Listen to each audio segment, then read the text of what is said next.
எஸ்டோ பிரபா முக்கால் சத்தியம் சட்டப்பேரவையை பூட்டியாச்சு. பூட்டிட்டான். கடவுள் எங்கள் அண்ணன் தான் பூட்ட முடியும், கடவுளால் தான் முடியும், நீதிமான் தான் பூட்ட முடியும், நீதி அரசர் தான் பூட்ட முடியும்.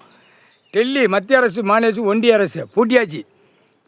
கடவுள் பவரால் பூட்டியாச்சு. மால் போட்டு கட்டிட்டான் எங்கள் அண்ணன். இப்போ சிக்கல் வரப்போகுது. ஏன்னா நீதிமன்ற கோர்ட்டில் கேள்வி வரணும். மத்திய அரசு, மாநில அரசு, ஒன்றிய அரசு சட்டப்பேரவையில் நீ நடத்தினதில் நீதிமன்ற கோர்ட்டில் இவ்வளவு வழக்கு ஏறி போய் நிற்கி என்ன செய்ய போகிற அப்படிங்கிறது நீதிமன்ற கோர்ட்டில் டெல்லி தமிழ்நாடு ஊடாளப்பட்ட மாநிலத்தை கேள்வி கேட்கலை. இப்போ தான் அடி தருமடி உழப்போகுது இந்த புயலுக்கு.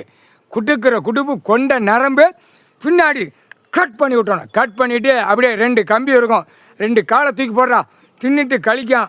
அப்படியே உழைப்பு இல்லாமல் பூமியை அழித்து கழிக்கான். பூமியில் விவசாயத்தை அழித்து கழிக்கான். அப்போ 2 பக்கம் காலை தூக்கி போட்டு அப்படியே குடித்து கழிக்கானோ, தின்னு ஓட்டையை கழிக்கான்ல, அப்படியே சுருன்னு வைப்பான். ஒன்றோட மடக்கி விட்ட வச்சு உக்காளி காணொலியில் உலக நாடே காட்டுவான். இந்த மொட்டையும் பேப்பர் கணக்கை பிடிச்சி தான் அடிப்பான். லட்ச கோடி வச்சுருக்கானா, இதை வச்சு தான் பிடிப்பான். 2வது நான் அதான் சொல்லலாம் எங்கள் அண்ணன் ஈஸ்வரன். மொத்தம் ஒரு பேப்பரை அச்சடிச்சாட நான் பூமியில் விளையாடுறதுக்காட பூமியை கொடுத்துருக்கேன்.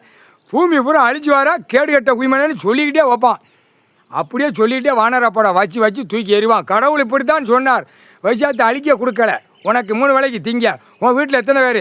10 பேர். 10 3 30 வேளைக்கு ஒரு நாளைக்கு திங்க. அப்போ வருஷ கணக்கு பாரு, மாத கணக்கு பாருன்னு சொல்லிவிட்டு சூடு வச்சு கண்டார வழி தூக்கி எறிவான். முக்கால் சத்தியமுடா.